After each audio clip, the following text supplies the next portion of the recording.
Hello, Um, Nick. yeah, what's up, Z? Hey, Notch. Hey, Harmon. What's going on? Not much, buddy. But I wanted to come on to address this rising Earth thing because, as Harmon knows, I've kind of looked into this thing quite a bit. So I thought I might be able to shed some light on the subject. Please do. I think everybody would be very much interested in what you have to say about it. Well, I mean, in a nutshell, it's just you just have to think of how we think of gravity or things falling downwards and just reverse it. So instead of there being a force pulling things or pushing things to the ground, it's that the earth is moving upwards at the same rate, whatever it would be. You just have to flip your mindset. That's the idea. So if something is falling, it's really in a state of stasis in the model, right? With the rising earth philosophy. It's that nothing's actually ever falling. It's that we're consistently rising. And a lot of people want to hand wave dismiss it. They'll try to debunk it with certain ideas, but it's very hard to debunk, probably even almost impossible. It's just as hard to debunk as it is to prove the force of gravity, meaning to say it could be either. And the rising earthers would argue that they can demonstrate their understanding of the rising earth because they'll point to the idea that relative density disequilibrium ceases in what we call a free fall, but to what they would say would be stasis. And that seems to be their largest and most prominent argument, all right, is that if you look at the principle of relative density disequilibrium, that disappears when something appears to be falling to us. So they would argue that that would equal no force. All right. There'd be no forces acting on the substance, and that the force that we call gravity would actually be the earth rising. That's the basics of it. And I don't understand why people hand wave dismiss it. I mean, I know there are arguments, but I think it's a valid concept, although I don't necessarily adhere to it because I don't think their proof is definitive. But I don't find it any weaker of an argument than the electrostatic theory, and it's certainly not a weaker argument than the current conception of gravity that we're given, based on Einstein's theory of general relativity. So that's the basics. So you're kind of agnostic about it, basically, is what I'm hearing. Yeah, much like you, I'm open-minded to it. In the sense that it's a theory. I think there's evidence for it, but until it's debunked, then I'm open to it. And again, I'll reiterate, I think it's no less and probably even a stronger theory than the current scientific conception of big G gravity, which is based on general relativity. I think that's the weakest of all the arguments. And I would also say that I'm not as strong of a proponent of electrostatics as many of the prominent flat earthers. Well, Z, are you? you were talking about gravity like 10 times compared to what's the opposite with the rising. Well, gravity is not real to me, and the rising Earth makes no common sense. It makes as much sense as the gravity and space. It makes no common sense that you'd be moving. Buoyancy and density, keep it simple. No electrostatics, no rising Earth. It's just what nature is. And man tries to put a tag on Yeah, it, and explain it. Go ahead, sir. I know Harmon and I have had this conversation numerous times, and where I stand, I'm not here promoting Rising Earth, but I wanted to lend a voice to the conversation because I don't like when they're hand wave dismissed and called shills, because I disagree with that. But I would agree with that, Harmon. To me, we can consider little g gravity, the idea that things fall down, as a law of nature, as a natural law, and to desire some type of reason or to apply a force to it much like Harmon said, I think it's unevidenced and unnecessary. And to me, the only reason one would try to supply a cause for gravity is to try to explain how things can stick to a spherical object. If nobody ever told you that you lived on a sphere, you would need no reason for why things fall down. So I'm okay with down is down. It's a natural law. I'm okay with that. But I'm not going to. There's obviously some reason things go down. Now, I don't see enough evidence in any direction to definitively support a cause for it. So, but to handwave dismiss rising Earth like 90% of the flat earthers do, I'm not on board with that. I take more of the approach where I could see their argument, and I'm okay with that. And I don't think it needs to lead to the division, because we're to a point now where, there's so much division in the flat Earth community over relatively insignificant things and small minutia, that it's becoming quite toxic, and we're likely playing into the hands of the controllers with their divide and conquer tactics. So we can all disagree on what gravity is, but there's arguments to be made for the rising earthers, and I, for one, recognize it. One of the most difficult things in life is to disconnect from the programming and the propaganda, even the unconscious stuff. And that's why these conversations are so difficult, because everybody brings to the table their own belief system. Much of that has been conditioned. And this is where the difficulty, it's hard to wipe the slate clean and to simply observe, right?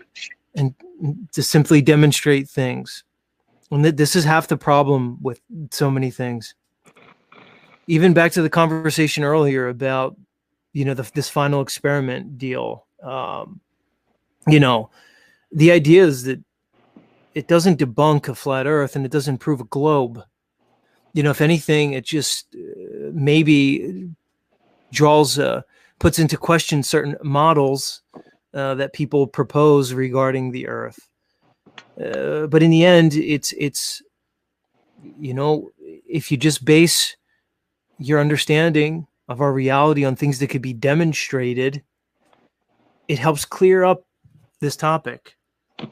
Because if the Earth can be demonstrated to be level and horizontal in a topographical plane, what's happening in the sky really is of lesser consequence.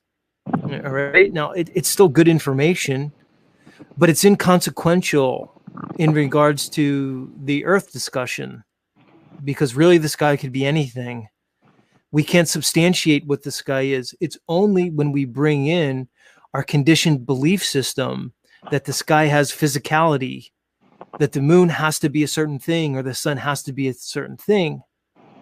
It's only then, when we have these preconceptions, that one can think that what it has to do in the sky matters to the ground. But if you remove those things from your mindset, you're able to separate the topic. And I think that's one of the biggest issues here regarding this conversation, because it paints people into a false binary. All right. So to me, this idea of the Antarctic summer and what may be displayed in the sky, this isn't new to the conversation. This has been known by the flat Earth community. The examples of the natural phenomenon of the so-called southern hemisphere, this has been known to us regarding the summer sun in the Antarctic, the idea of southern flight paths, the supposed boat race that happens. They say it circumnavigates Antarctica. These things aren't new. The flights from Australia to South America, this isn't new. I don't know what the big hubbub is. and why people are so so passionate now regarding this conversation, because it really doesn't change anything. Do you guys want to check out this video by Saint what's his name? This is Shane St. Pierre, and this is called the North Pole Observer. Have you seen this video before?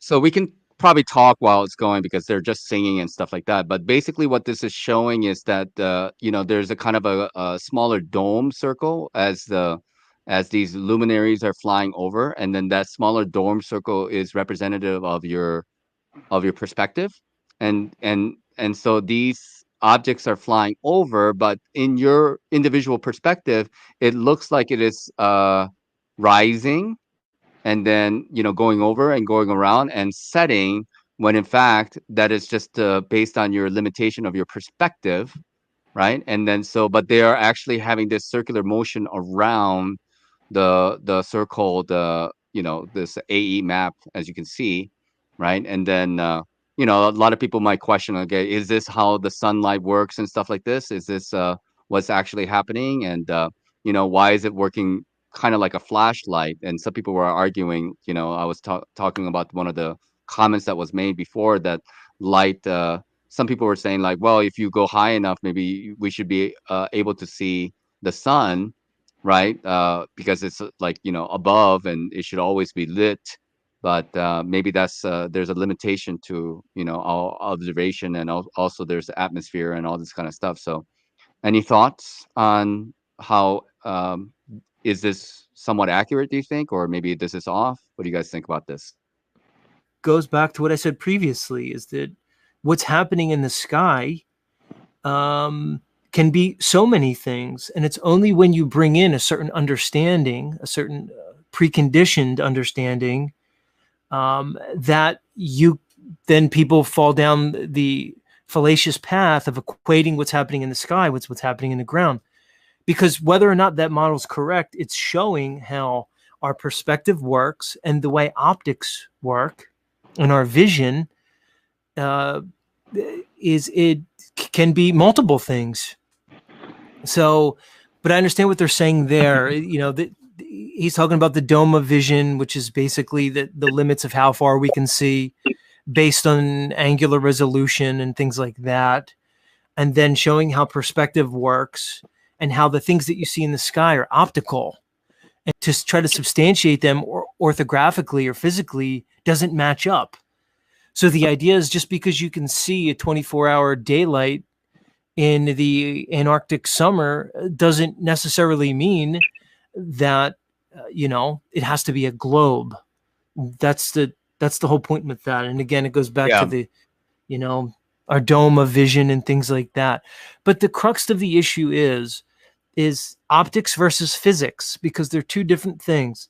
The way that we see the world is not a one-to-one equation on the physical material world. It's actually quite different. And that's what they're trying to show with models like these, is this idea that optics and the physical world are two vastly different things. The luminaries in the sky, they can't be substantiated. We can't touch them. We can't measure them. There's no way to know how far away. So we can't know the distance. We can't know their sizes because there's no one variable that we can use. These concepts, these theories are taught as fact. They're taught as fact in the education system. They teach children that we know how big the moon is and how far away the sun is and how big the so-called planets are. And, this is when we get into pseudoscience, because the reality is there's no way to know the size or distance of the things in the heavens. There's no way to even know if they're solid or they're physical as such. It's only theory. It's only conjecture. This is where the slippery slope happens, because they're presented to humanity as known facts and they're unevidenced. But because the presentation is so ubiquitous, so repetitive, people incorporate this. They incorporate it into their paradigm, into their worldview, and they accept it as truth. But in reality, these things are theory at best. In order to derive the distance and the size of the luminaries in the heavens, you have to have at least one of the factors. All right. Now, what they did, they assumed the spherical radial value of Venus. All right. There was an astronomer named Huygens, and he assumed that Venus had a similar supposed radius to Earth of 4,000 miles. Now, the first thing we should say is that 4,000 mile supposed Earth radius was based off flat Earth measurements, which is planar math, due to the elevation angle of Polaris. Based off that, they assumed that Earth had a spherical radius, and then made the completely fallacious leap to assume that Venus shares the same radial value as Earth. Once they ascribed a size value to Venus based on Kepler's orbital paths, they then ascribed the size and distances to all the other luminaries, which include the so-called planets and the sun and the moon. But we have to understand that the first step to this was based off an assumption. They presupposed Venus. There's no way to know that. All we can see is Venus transiting the sun, and it has a certain angular size. But they had to assume that, oh, well, it's very likely that Venus would be the same size as Earth. But again, there's absolutely no way to know that. But most people don't understand that the distances and the size of the planets was derived from a made-up number when they associated it to Earth. Because to do scaling and vectoring for the luminaries, you need one of the factors. Without it, you don't have it. And then, of course, they said that in modern times, we sent a probe to Venus and somehow verified. But, so it falls apart from its inception. But again, they're teaching this as fact. But it goes back to my point that the heavens could be literally anything. They could be a complete illusion. We don't know what they are. And that's what people try to do. They'll try to say, well, how in the flat Earth how do you see the same face of the moon? Why do you see the same face of the moon on flat Earth? How could it exist? Well, we don't know what the moon is. Again, the moon could be apparent. The sun could be apparent, much like what Nach showed regarding the Shane's model a few minutes ago. The idea is if we're seeing based off some type of, let's say, personal dome, or based off the limits to optics, then the luminaries in the sky would necessarily be apparent. And the way we visualize them would have very little to do with their actual positions, meaning it could be anything. You can use certain math to show that the sun is about 5,000 or 6,000 feet in the air, or miles, I should say. So you can use certain math if you assume the sun is physical as such, to say that it's a few thousand feet. And the same with the stars. Because again, if you're using the angles and the elevation angle, and you have a flat baseline Earth, well, you can use the Pythagorean theorem to find out what C is, and C would be the distance between you and the luminary, or your visual, where you're standing and the luminary. But again, that's assuming that they're physical, and there's no way to know that. The one thing to note is, before we move on, is that when we say we can see too far, the typical response from the globe side is that, there's refraction. Now, make no mistake, refraction exists, but refraction distorts things. It creates miraging. It compresses things. It creates lensing effects. What it doesn't do is basically bring distant objects into your field of view in a perfectly clear fashion. That's what distortion doesn't do. But that's what they say refraction does. So when we can see things too far, they claim that it's because of refraction, and we're actually seeing things that are obstructed by Earth curve. But there's a few problems with that, because typically when we can see those very distant objects, the environment is usually one in which that it's less likely for refraction to happen. It's usually on very clear days. It's usually when the temperature of the air matches the water. All right, these aren't favorable conditions for refraction. So refraction exists, but in a way that distorts and compresses, right? So they invert the argument of refraction to try to disprove the flat Earth argument, but they'll conveniently ignore refraction when it suits them to do so. So it's the inversion, but it comes down to optics. The way we see things doesn't match the way they physically are. All right. Things tend to converge to a focal point as they move off in the distance, and the angular size gets smaller.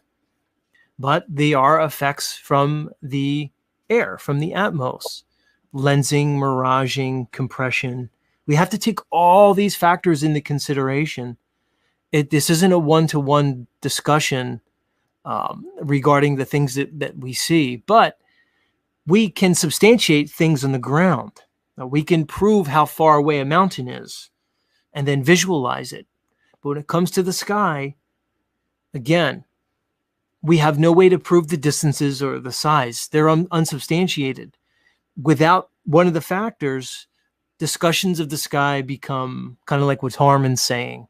They're sort of irrelevant to the conversation regarding things that we can demonstrate and things that we experience right here on Earth. So what they typically do is they straw man the flat Earth position, right? So they create the straw man, and then they'll try to use this to destroy it, right? So the idea is, well, if we can see a 24-hour sun in Antarctica, then the FE quote unquote model would be debunked. But again, they're going to straw man the model. They're not going to have an understanding, like we're saying, about optics, about perception, about what the sky may or may not be. They're going to beg the question and then debunk the straw man. That's what they do in debates. It's the same tactic. But one could claim absurd things with the flat Earth model or map, not that it's absurd, but it's pretty damn extreme, is when you go further below the equator, the distance and the way it's laid out is like, well, the land's the same, there's just a lot more water. It's like, that's a lot more. Like, that's a long distance now, right? Compared to what officially is supposed to be. And so it's funny that people don't sort of like just see if how long it takes or how much fuel it takes or whatever, make a trip. Is it this long or is it 50% longer? Like, that's a lot more. You know what I'm saying? Well, that's the whole discussion with the commercial air travel from Sydney to Perth, right? So from basically Australia to South America, that's the big, topic recently, because the argument from the globe side is that the time it takes for the trip is much less than what it would be on the typical flat Earth map, right? So that's the contention from the globe side. Yeah, but there could be arguments because it's not really distance, it's time. So there's a lot of things that affect your speed, because you have your airspeed, then you have your ground speed, there's jet streams, right? So it's, the only thing you really have is the time, but there's the variables that affect that are still unknown, because, planes can travel at different air speeds, but when you look at ground speed, you have to take into account the airstreams, the jet streams, and things like that. For So sure. this is a, Big difference this is a going one way or going the huge other. topic. Yeah. But the other thing is, this argument assumes that the Gleason's map is accurate, which nobody Right. really knows if it is. When it was made, it was considered a timepiece. It said that doesn't necessarily mean the land masses are the sizes ascribed to them in the map. So it gets very these things are tough to pin down. But again, the southern hemisphere argument is not new to the flat Earth topic. None of these things have gone unaddressed. The main things are the southern star rotations, which I guess you can put in, the 24-hour sun, which would just be the sky rotation, and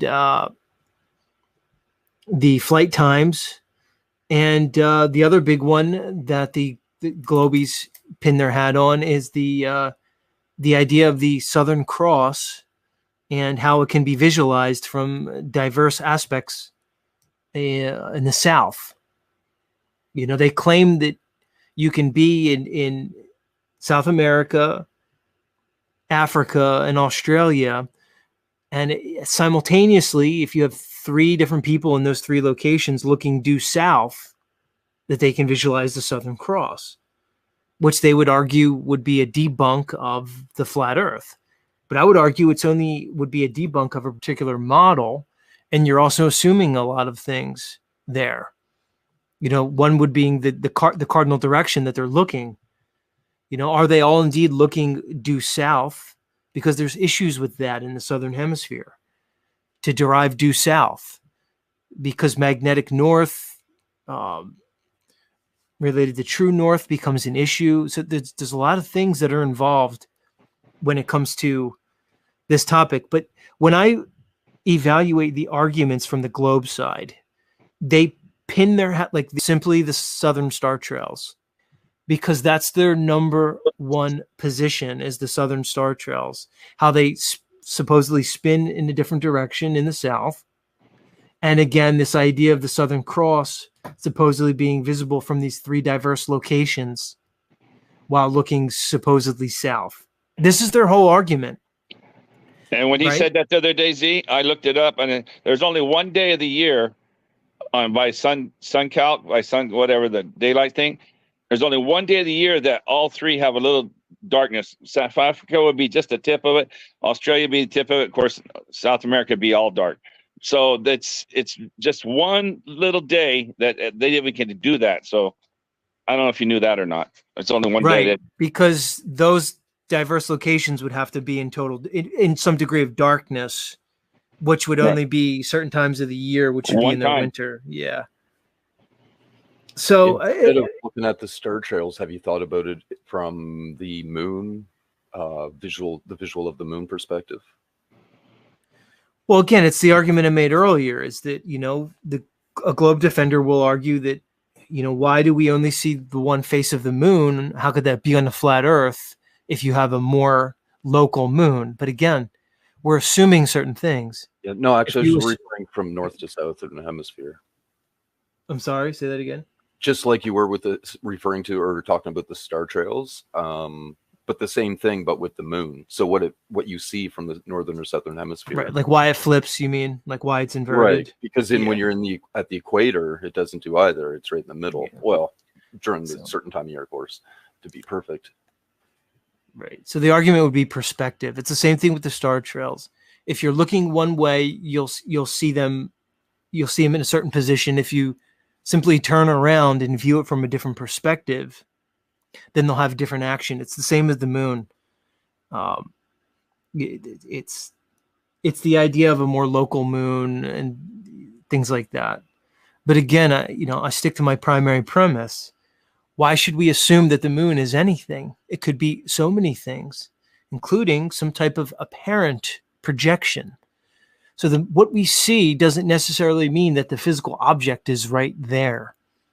And again, when you look at optics, you can look at certain physical principles like Snell's law, and how things become diffracted and distorted when they're looked through different mediums.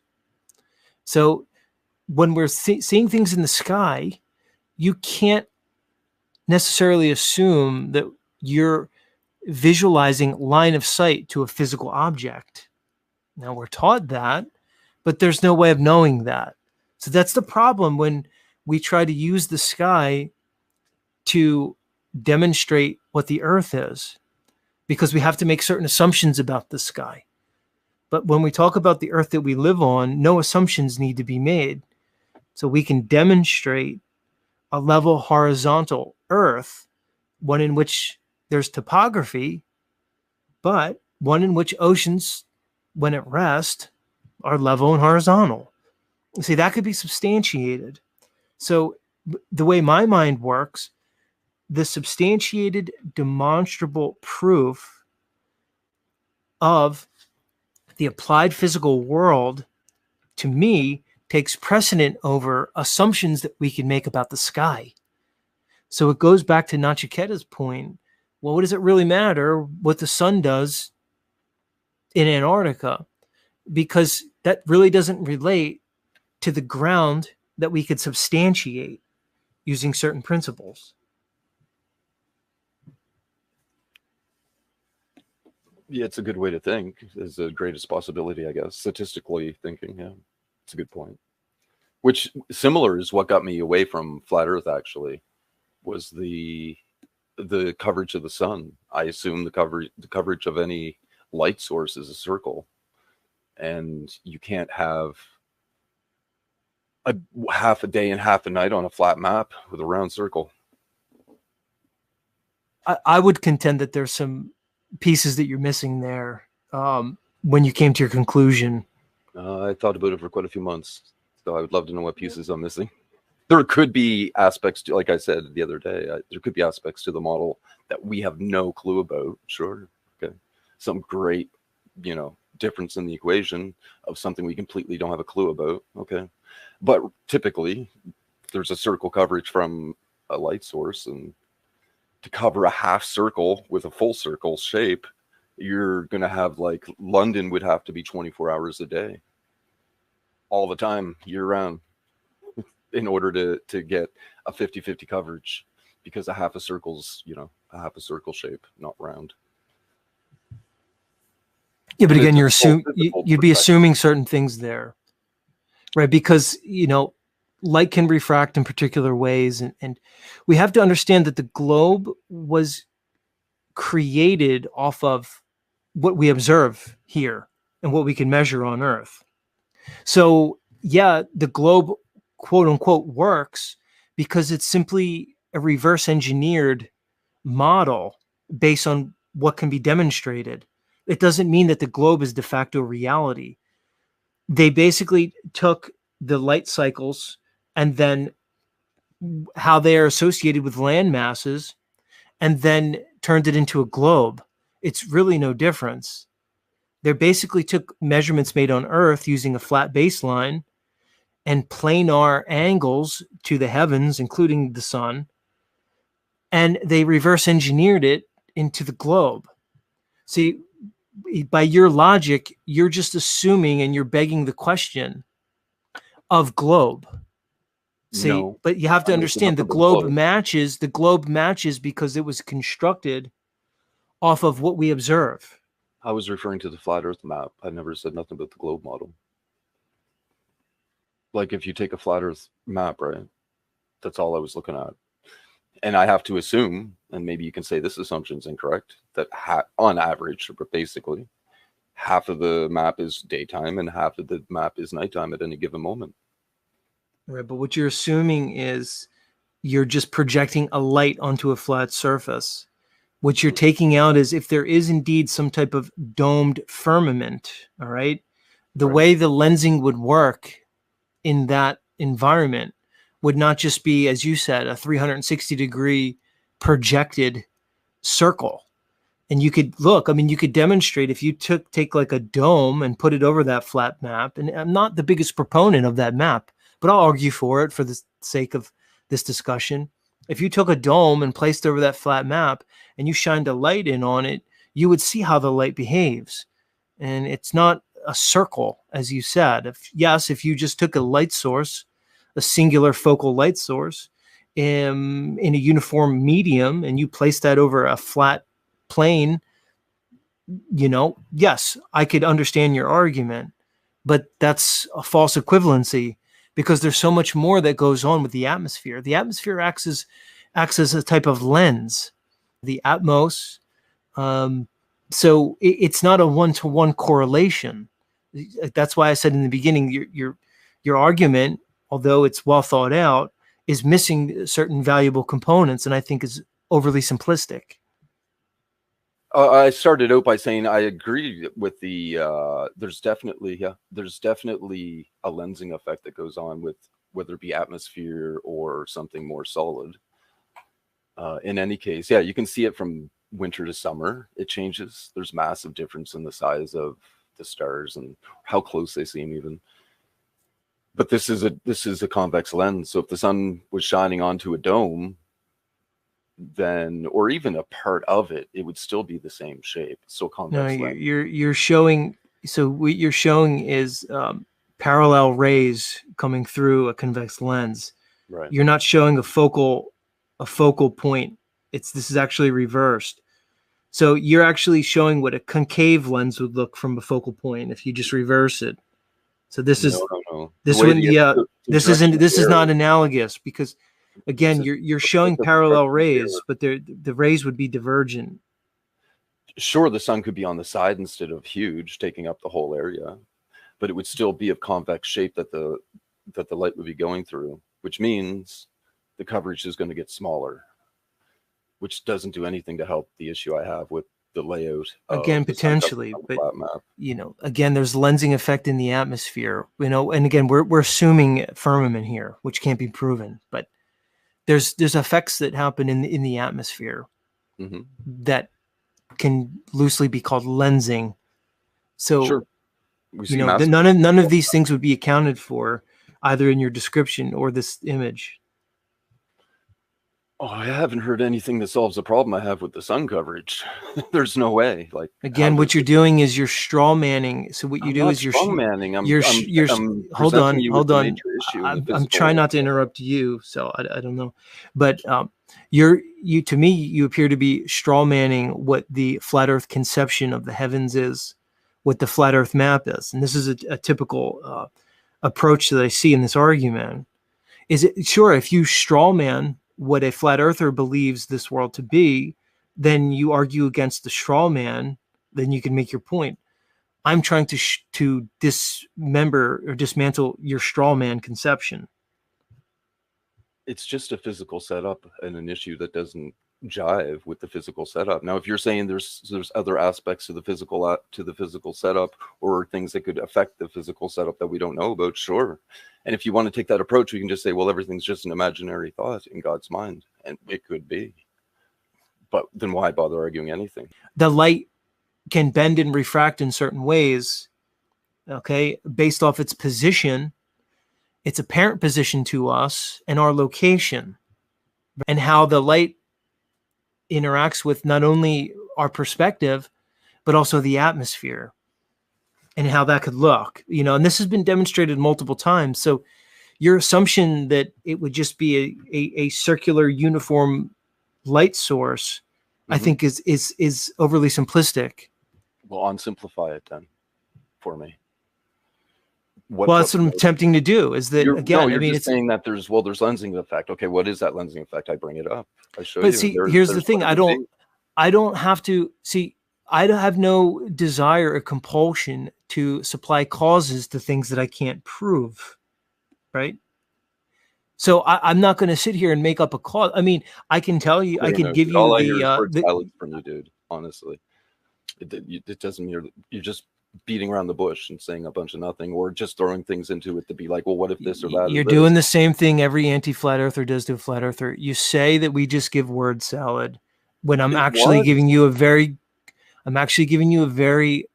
thoughtful, coherent explanation of my thoughts. Right. Okay. And what I'm saying to you is what I said. It could be anything. Then anything could be anything. Sure. What I'm saying to you is, I have no compulsion to give causes for things that I have no proof for. All right. Now, if that's word salad to you, I don't really know where to go with you. I showed you proof right here of this. Now you're showing me an image, all right, you're showing me an image of parallel light rays, which would be analogous to an infinitely distant sun going through a convex lens into a focal point. What I pointed out to you that you called word salad was that you're assuming parallel rays through the convex lens. No, I'm not. I'm literally looking at parallel rays through a convex lens. That's what I'm looking at in your picture. It's parallel light rays going through a convex lens, which if we're going to make that sun rays would assume pretty much an infinitely distant sun, or one that's maybe 93 million miles away. That's what you're literally showing me and everybody else. I'm not showing you a model of. You're showing me an image. But wait, one second, everybody. 1 second. 1 second. Look at this image that you're showing, Nobleness, right? Mm-hmm. You have the convex lens and then the arrows pointing in a parallel way. Would you not concede that the arrows are pointing in the parallel lines? These are parallel lines right there to the left. Are they not? I see what yes you're or no? Yes. Yes. But they are yes examples. Or no? Yes. I'm saying yes. They're parallel lines. Okay. But That's this all. isn't a model. That's all. We agree with that. We agree. Parallel is because it's from a source, like you said, that would be very far away, and it's only examples of what path the light may take. But the light isn't necessarily traveling straight prior to the lensing. Who knows? It could have been bending all over the place and then hits the lens. And then could be, but that's not right. That's not what this photo is showing, anyways. Right. You know, but your lens would be analogous to the entire world, right? Because based off the proportions, if we're to extrapolate your proportions, again, the dome would be the dome over the world in this example, and the light rays would be parallel, which is completely not what the flat Earth argues. No flat earther would argue what you're saying. So you are literally, as I said, straw manning. You are literally straw manning the flat Earth argument. Exactly what I said, is you like to call word salad. Okay, then tell me, what would flat earthers say? Again, many flat earthers would say many things. That's the problem with trying to use the sky to talk about the Earth, and that's why it's strange to me why you would disregard the flat Earth because of the way the light works. It's a pretty good reason.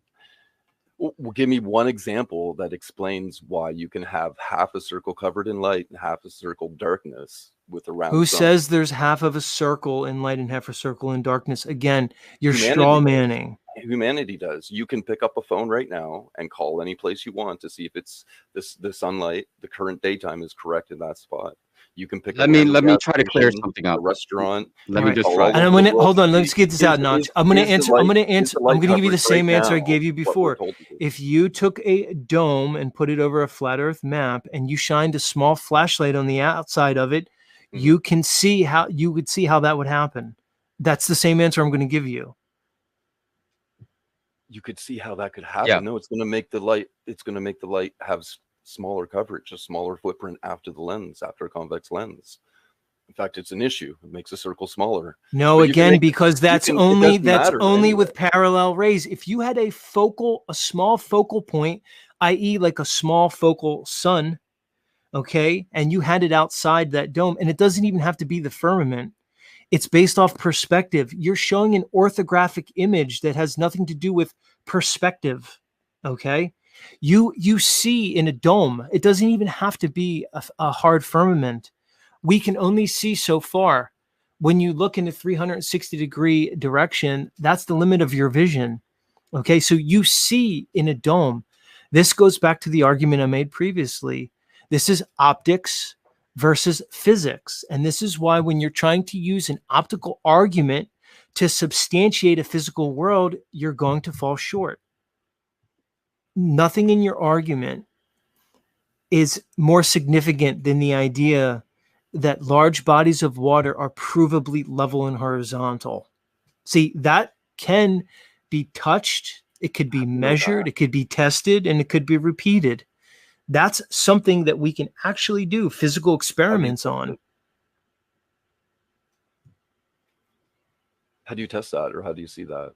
You're talking pretty huge scale, or There's multiple ways to do it, but the understanding is that bodies of water, when at rest, are provably level and horizontal.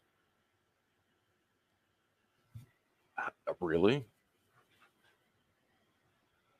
Well, if that's the case then, but I don't think that would be the case. It doesn't work. To believe in a globe, you have to believe that massive oceans are convexing to the tune of hundreds of miles. Right. All right. Now, there's no proof of that. All proof shows the opposite. It shows that large bodies of water are testably and provably level and How could you ever horizontal. test level? I know how they test it. They use a laser. And with the laser, No, water is the totem. The lasers can actually bend of course because they can. All light bends. can bend. There is no straight lines in nature. None. Yeah, there's a straight line in nature. Yes, there is. What's Have that? you ever seen a spider drop his web down? It makes a plumb that's completely straight. Because things that are plumb are straight. If This you have a piece of steel and the fly lands on the piece of steel, does it steel bend?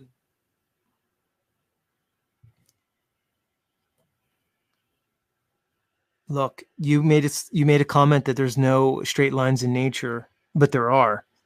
There's plumb in nature. It looks like one. It's really, there's a bend. There's a curve to everything. There's a curb in the plumb spider web as it drops down. Yeah. Definitely. With no wind. It doesn't matter with wind. There's forces all around that. Is there a curve in perfectly still water? So if you do you have a swimming pool? Just say you had a swimming pool. If it was a perfectly still day and you shut your filter off and there's no wind, are you trying to tell me that water level's curved? Would have to be if the world is a globe, it would have to be. Yeah. If the world's a globe, it would have to be correct. All right. But you're begging the question of globe. I'm asking you, is your pool in your backyard bending, or is that water perfectly straight, level, and horizontal? How am I supposed to tell that? There's no way for me to tell by looking at it. Just like there's no way for me to tell that. There is a way to tell, ready? Because if you then instead say a pool, say it's the ocean, and you can use certain optical technology to visualize things at great distances over that ocean. And if you can see, say, a mountain or another physical object at some distance, you can show that there's no curving to it. Or I should say, you can certainly show that there's no curving at the measurements given for the supposed globe. This isn't hard math. If the Earth has a particular... No, but you're making an assumption in that analysis. No, I'm not. No, I'm not. The assumption is the Earth. No, let me explain. You're assuming that light's traveling in a straight line. And I said from the very beginning, there is no straight lines. Right. So you're going to invoke refraction. No, refraction's bullshit. Oh, refraction happens, but no, that's not true. The light's bending, literally bending. Everything, all light bends. If somebody can see a mountain 270 miles away, line of sight, right, completely undistorted, what would you conjecture is the reason? What would I conjecture now or 30 years ago? It depends on what I knew at the time. I know a whole lot more now than I knew 30 years ago. I'm asking you. So if I can see the Chicago skyline 60 miles over Lake Michigan, what do you conjecture that is? Chicago. It's just Chicago, right? Yeah. Is it not Chicago, but the bending of light, or is it just Chicago? Well, if I get past, the first bit of the science they teach us, it's light into my eyes, not me seeing out. So it's the light of Chicago coming into my eyes. Yeah. That's all sight is that. So you're just using an argument that everything that you see is your visual acuity. Okay. Is light coming to you? What's your point? I would generally with the video, with about what you see and how far they see it, in his case with the radar, I would just go with, if for argument's sake, let's say, I would just go what a person can see if it's with a telescope or something, not with radar, because that's a whole can of worms. Like, let's say years ago, I used to install some security alarms, and there's a microwave motion detector. And once that turns on, if anything it moves, even around 2 corners, it triggers and it knows the difference. Nowhere near in line of sight. And it does that just by sending out waves, and waves come back, and it takes a current reading. If that changes, then it'll trigger it, right? So the waves bounce, they go far and they bounce around, and they can eventually, some of them come back, or some of it comes back. So it could be very similar with radar. And likely due to that factor, like the original radar probably never took any of that extra, the echoes and any extra information into account. So here's the thing. But nowadays, who knows how far the technology's come with the processing they can do? They can probably see echoes and of things so far away, like it's shadows of shadows practically, or just as an analogy. Anyway, go ahead. Sorry. So I understand your point, but it really has to do with the wavelength and the frequency of the radar signal. All right. Now, you have to look at these things, but keep in mind when you're talking to me, I'm an electronic engineer, right? I came out 2-year course, so when you say frequency and wavelength, I know exactly what you're talking about. Okay. Well, I have an advanced understanding of acoustics, so we could probably have a good conversation. Right. You have to look at the wavelength. Now, there are certain radar that is line of sight, which means it will not curve around certain things. Now, you can look at particular radar used in the military in World War II. This is well documented. Since you're an engineer, you could look it up. There was something called the German Knickerbein system.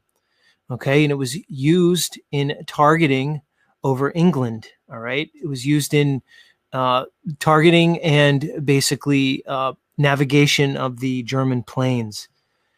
Now, at the time, there was apparently an English scientist who thought there'd be no way that the Germans would be able to radar monitor their planes from Germany due to Earth curve and distance. Turns out the Germans were well able to monitor these planes using this Knickerbein system. All right, meaning to say it was line of sight using 2 diverse transmitters that would basically, cross and give the positions for these navigations in these bombing trips. The reality is, electromagnetic signals through radar are able to work at great distances over the Earth at line of sight. This has even been shown with more modern electromagnetic radar signals that are very high frequency, and they have pinned a signal up to 800 miles over the ocean. All right.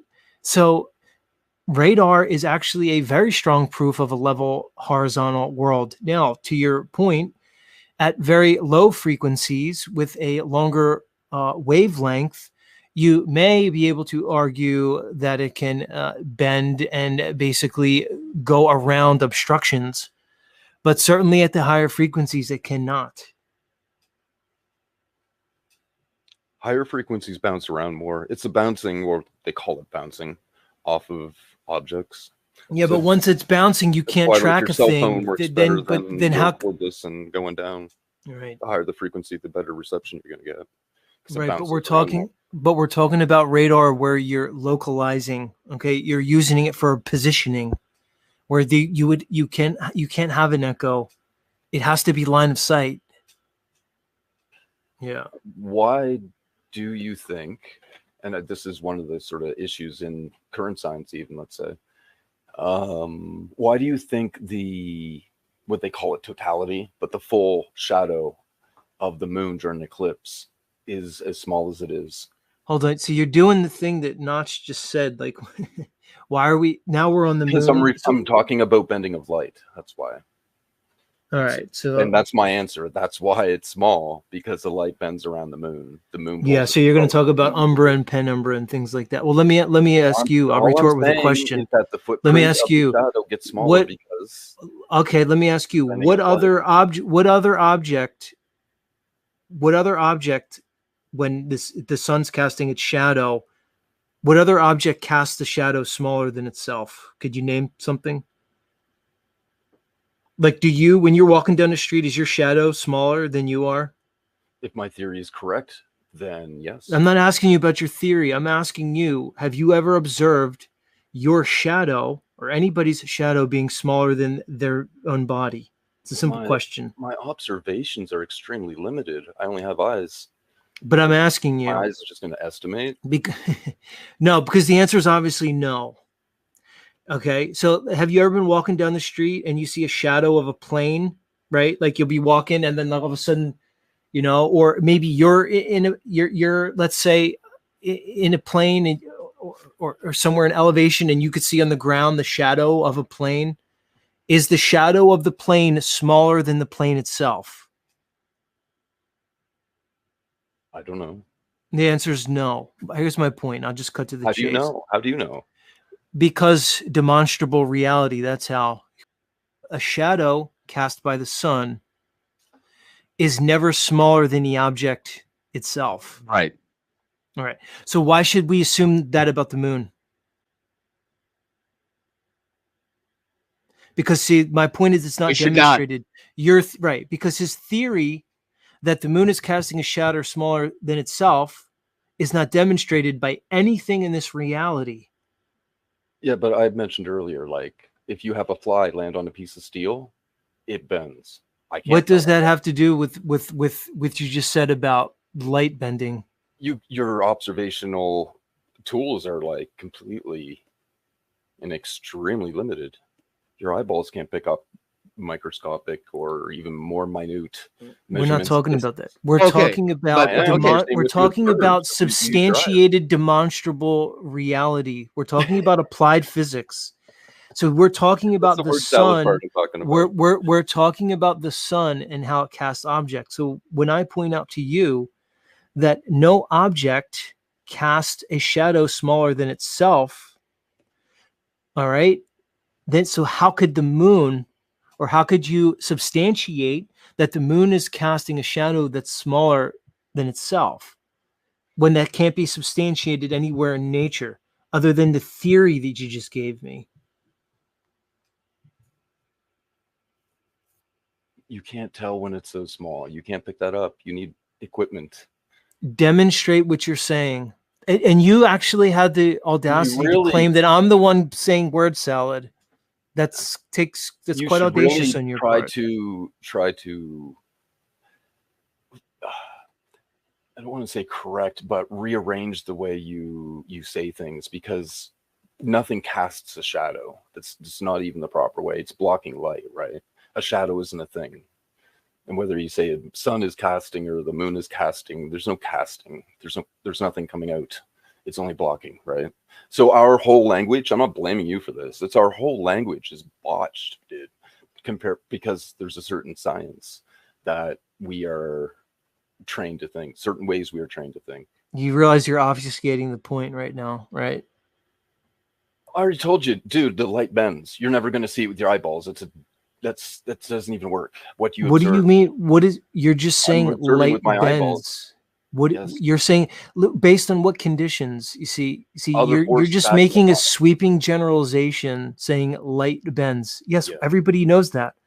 But you're making a very specific claim. You're claiming that the so-called shadow of the moon is so small, all right, and the point of totality when we observe a solar eclipse is so small because the absence of light, as you would put it, all right, is smaller than the object itself.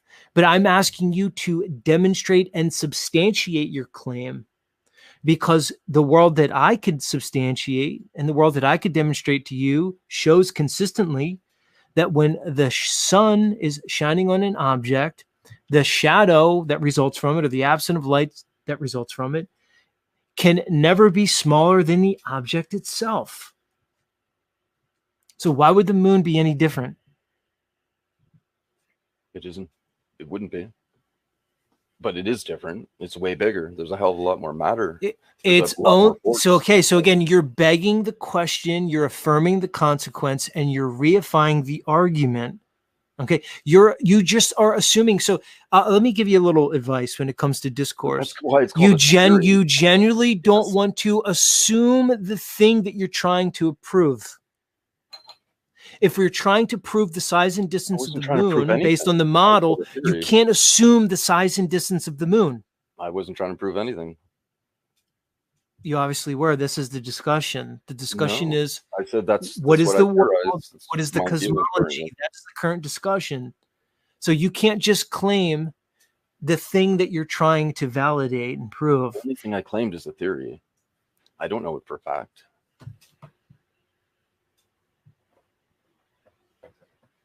But it's a theory that goes along with everything else in my grand theory that fits and works, and all the puzzle pieces fit together. It only works in your mind because it's completely undemonstrable. You can't demonstrate it. It's non-demonstrable.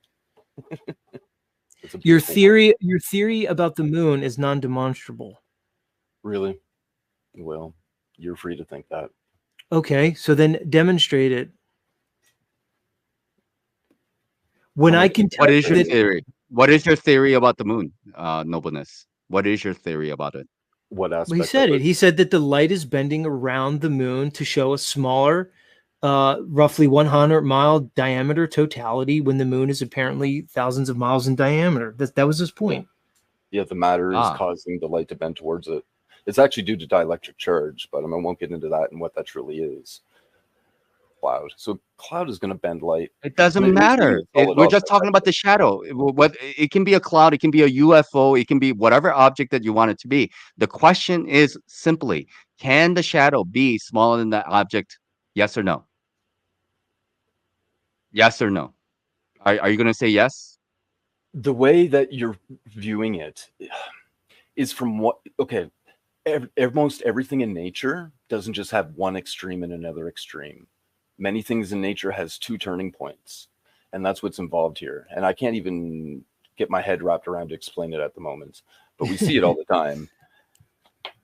I don't know. Listen, I'm getting man, tired I don't arguing know, with you dude. guys You're anyway. almost too smart for your own good, dude. You're doing the classic trick where you're overthinking Too things. smart for my own You're good. you're Well, you're I way figured you're out way the caught. Mandela effect, so No, yeah, okay. you're way caught up, man, in your theories and the way you think things could be and should be. You're ignoring how things are. Get it? You're I'm ignoring not. it. You're ignoring I'm substantiated, demonstrable reality. Well, my take on it is, man, he didn't seem like a bad guy, but we're all trying to make sense of this world, one in which there's endless deceptions, seemingly. So the best thing we could try is to be honest. But it's hard because we have certain beliefs. And that's the hard part, is to get past our belief set. And people don't realize that they're accepting these as fact. And that's the part that's so difficult for many people. So I don't blame people, but it's hard to get by that. And whether somebody's being intellectually dishonest, whether it's That's what I was purposefully or that's how I felt about this discussion. I mean, like how much can we actually start to entertain with all this before we get to a point where it's like either you're too much of a genius for me, right? And then it's just like way beyond my ability to comprehend, and we're all like looking like we're a bunch of idiots, and then saying like, oh, you're speaking with word salad and stuff like this. I think there has to be some goodwill where like, okay, let's try to meet somewhere. Okay, let's try to meet somewhere. At least that has to be a part of the conversation. Otherwise, like, what are we doing here at all? yeah, I That's how look at I it feel like, about it. there comes to a point where you can concede a simple point to move the conversation further. It doesn't mean you don't have to concede, but the concessions can be made, and it doesn't mean you destroy your argument.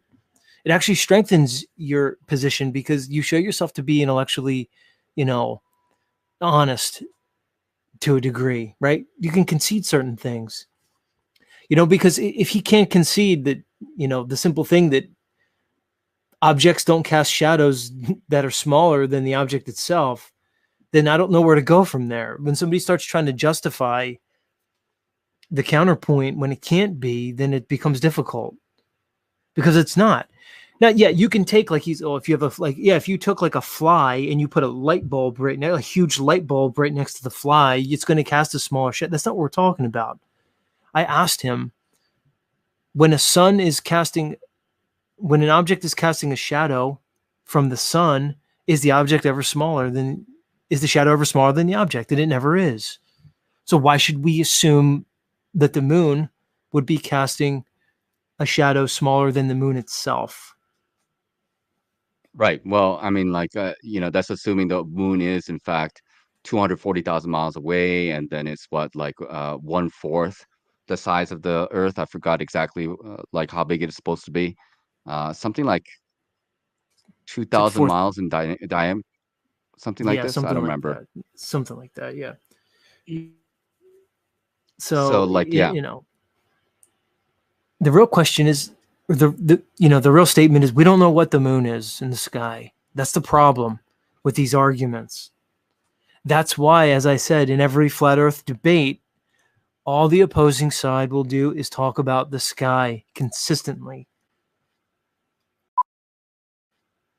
More and more, I'm moving towards having a worldview that's based on what I could substantiate, and less so on stories. It's the same thing when we get into religion or history. We all have an idea. People paint a picture, a narrative of the history of this world, and what religion is, who or what God may be. But much, if not all of this, is based on certain, let's say, information that was given to us, usually through either a propaganda system or with some type of agenda. So therefore, it's all suspect. But unfortunately, it's very difficult to escape our subconscious, because we hold these things and we create a worldview, and then we identify with the worldview, with the paradigm, and then we're intimately related to the narrative that we've formed regarding our world. And this is the difficulty, and this is why I think humanity has developed through time certain principles and tools that we all can use to get beyond our own subjective experience. It's one of the reasons why I'm so interested in logic and true demonstrated applied physical sciences, because these are methods that we can use to escape our own subjectivity and get beyond our inherent biases, right? So what tools do we have to evaluate this world in some manner of objectivity? And to me, that's the most important thing in these times where we see so much deception. There's some theories that the equator is actually smaller than what's presented to us, or the circumference. Some people think it's more like 20,000 miles in circumference, right? So even on like let's say a FE model or an FE map, which would mean that there's less land in the northern hemisphere. It's because you don't know. I mean, when you see the Pacific Ocean and the size that they tell us it is, and specifically the Pacific Ocean, that there's a lot of wiggle room there for distance.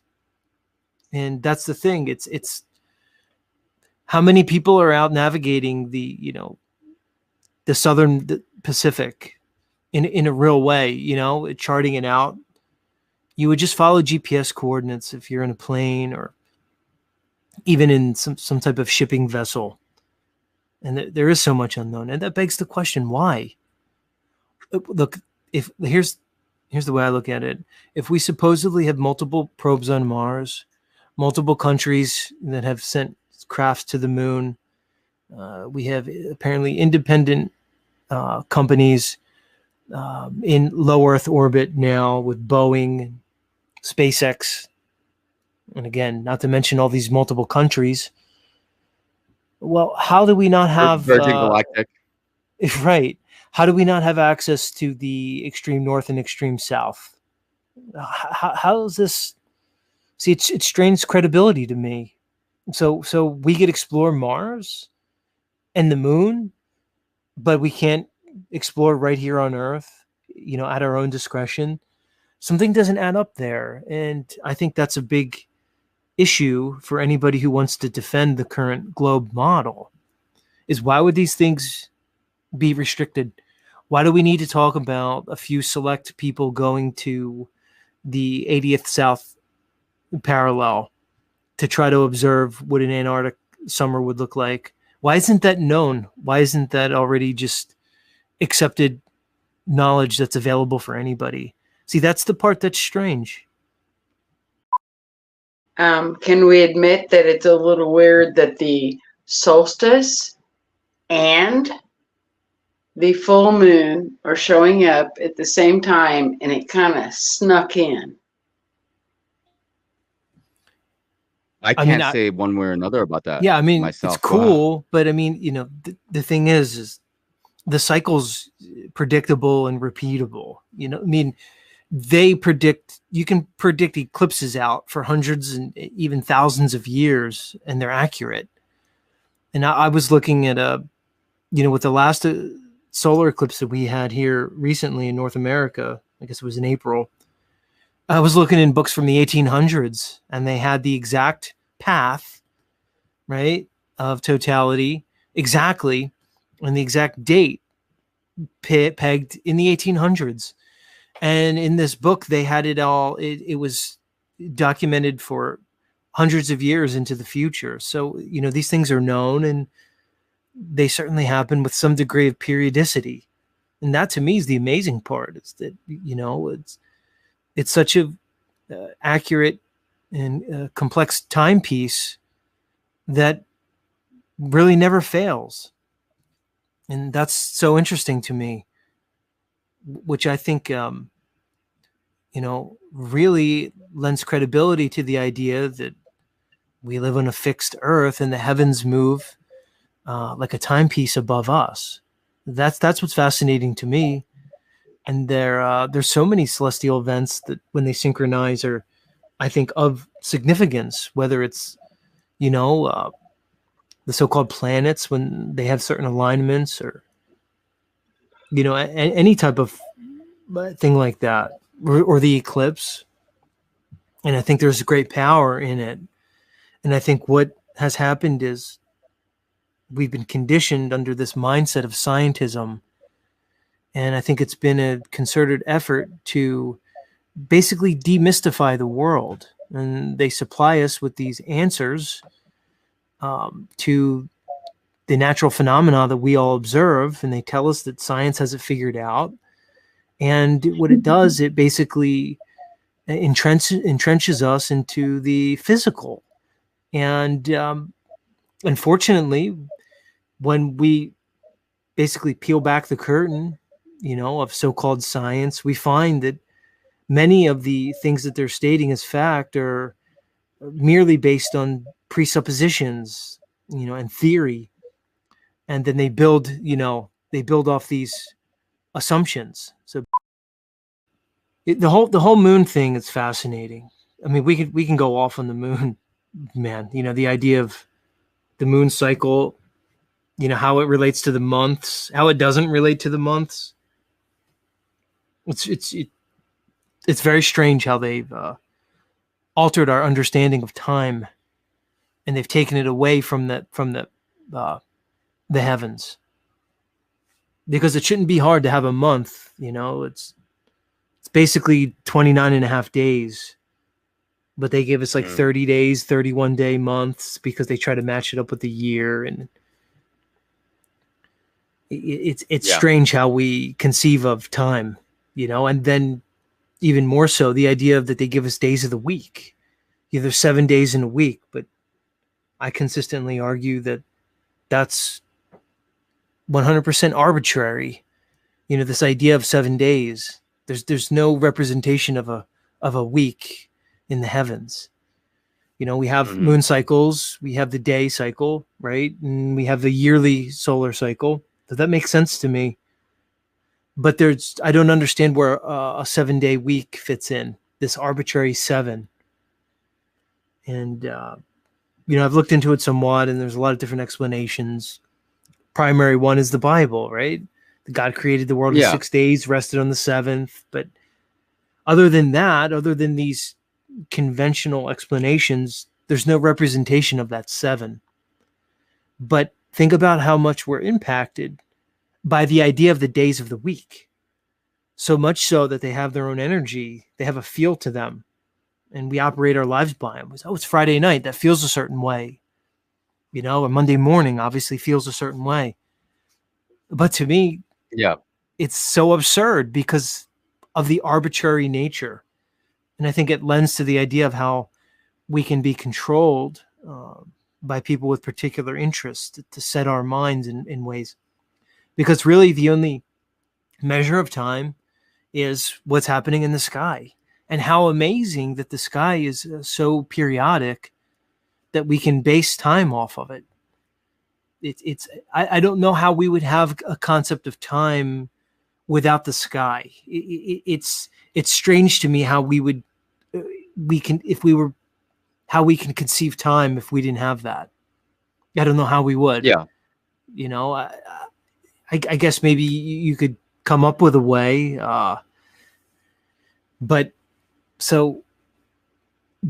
this idea of the months, there's basically the moon cycle. There's it's a little bit. It's I believe it's 354 days is the 12-month moon cycle. So it's like, and there's like 11 days left over. 354. Right? There's 354 days. So there's 12 full moon cycles in a year, equaling 354 days. Right? That's how I thought it was out. 364. Like you mean like if you used another like a calculation, like so like each moon being like 29.5 days, like this, Yeah, and then you so multiply that by 12. By 12, yeah. So there's 12 complete moon cycles within one solar year. Right? And then there's 11 days left over. That's why every couple of years you'll get a true blue moon. You'll get 13 full moons in a year. That only happens every few years, which was the original blue moon. So if you have it has to fall in a particular way. But there's only 12 complete moon cycles. Mm-hmm. So it's that's how you get the 354. 354, correct. 354. Yes. So that's, if you look at like the pagan religions and the way they would, the lunar year is 354 days. All right. And then there'd be 11 days left over, and they would, celebrate that as something else.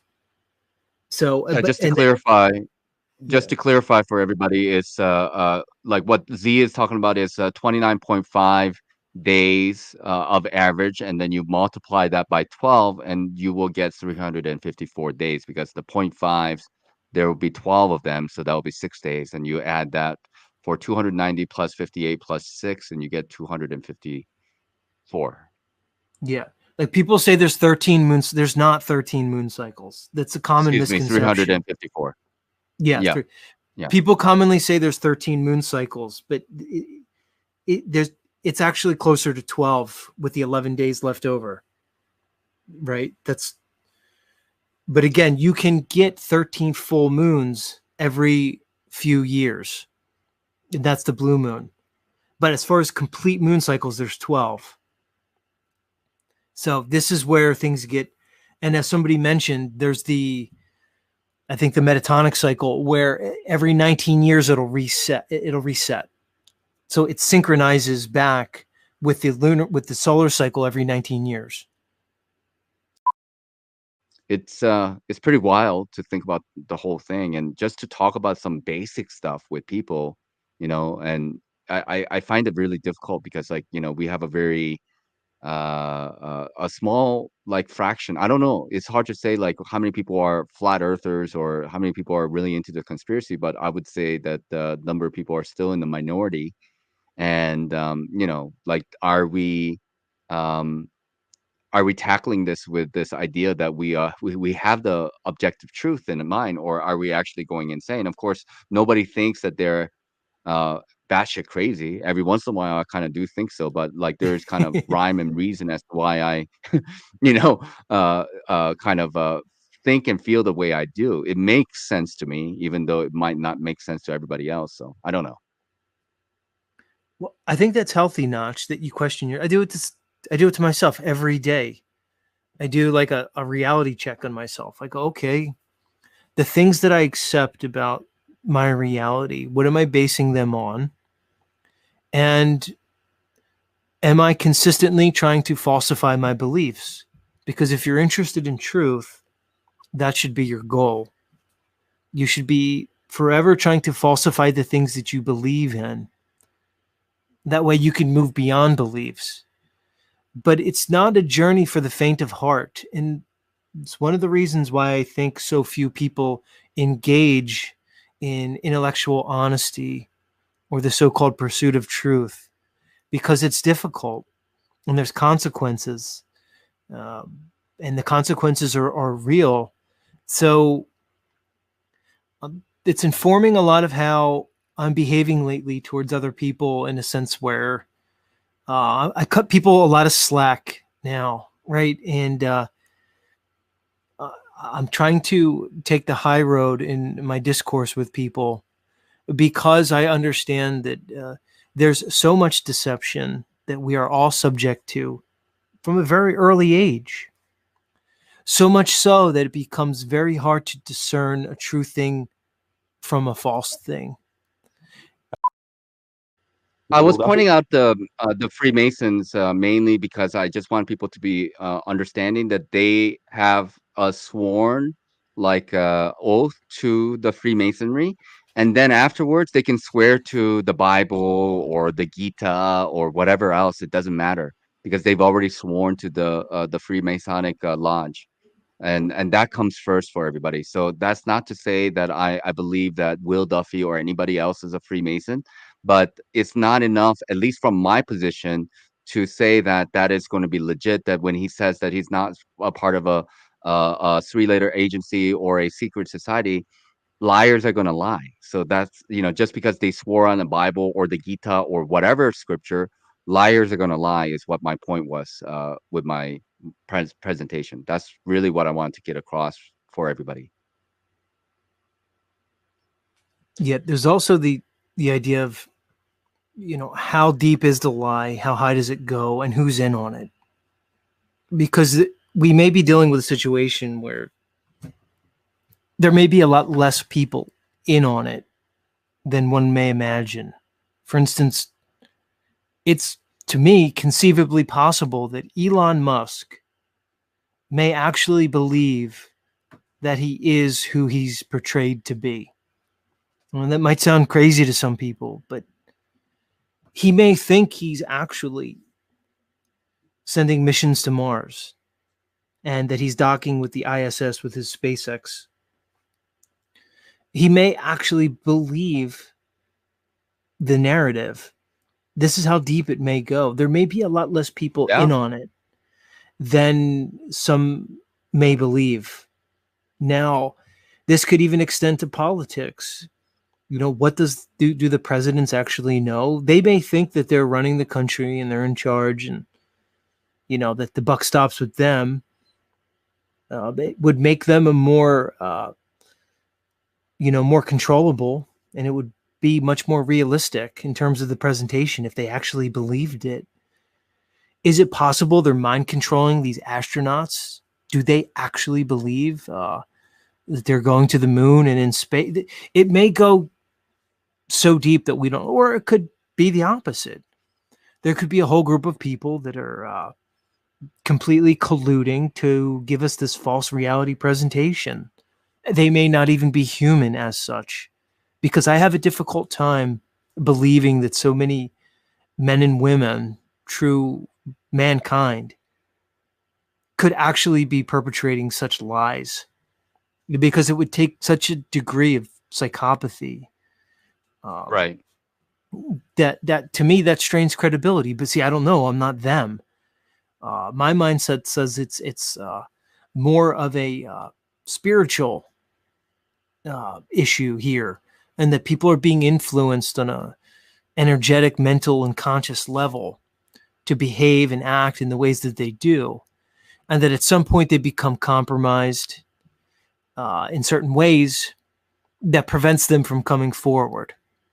For instance, I believe that most doctors enter the field with some type of noble intent. They want to help people. They want to do something positive with their life. But it's only after they're invested, after they have these worldly possessions, that then they at some point become compromised, and then that they maybe then in some way sell their soul, right? And then they'll just recommend, let's say, medical procedures that maybe aren't the best for people, and sometimes evenly knowing so. It might be the same thing with these Masonic organizations, because we have to understand that when you enter these secret societies, there's a tiering to it, and you may enter with good intentions. You may join your local Masonic hall thinking that you're going to help with some charities, and maybe it'll help you with your business or in your social life or whatever it is. But it's only through progressive, stepwise action that they move towards these higher levels.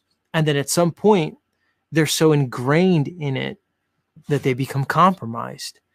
And the cost of leaving or exposing becomes too great to these people. So it's to me, it's a very complex thing, and it's only explained on a spiritual level to me, on a metaphysical level, on a level where we can look at this reality as conscious, as mental, as etheric, as astral, the different planes of reality. That's how it only makes sense to me through that lens. If we look at this world as strictly material and dichotomous, I have a hard time wrapping my mind around the deception, because it would have to involve such a degree of conspiracy that it's hard for me to justify. And I think that's why most people reject so-called conspiracies, because they look at the world through their particular bookends, right? They have an idea of the world, again, their belief system. Based off their belief system, they're trying to put the pieces together in this world, and it doesn't make sense. So they understand the grand magnitude of the lie, and because they can't conceptualize how big a lie it would take to perpetrate the deception, they just dismiss it outright. But that's not right logically, because it doesn't matter how many people lie, how emphatically they lie, it still will never make a false thing a true thing, and that's the problem. And that's why I'm so intent on logic, because if people can look at the world through the precepts and tenets of a logical mind, they may indeed be able to sift through the deception and realize that rationally, the things that are being presented to us don't hold up. Whether it's the cosmology, the science, the history, the religion, these things fall apart when you look at things with rational discourse and logic. But again, we are emotional, and I think they use our emotions against us, because it's our emotions that enable us to survive in this physical world. We need to be trusting in a way.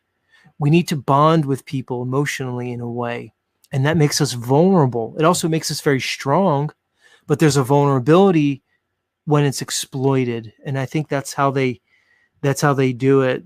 They play on our natural state as emotional beings, and they use that, and they take trusting people and they make that a weakness for exploitation.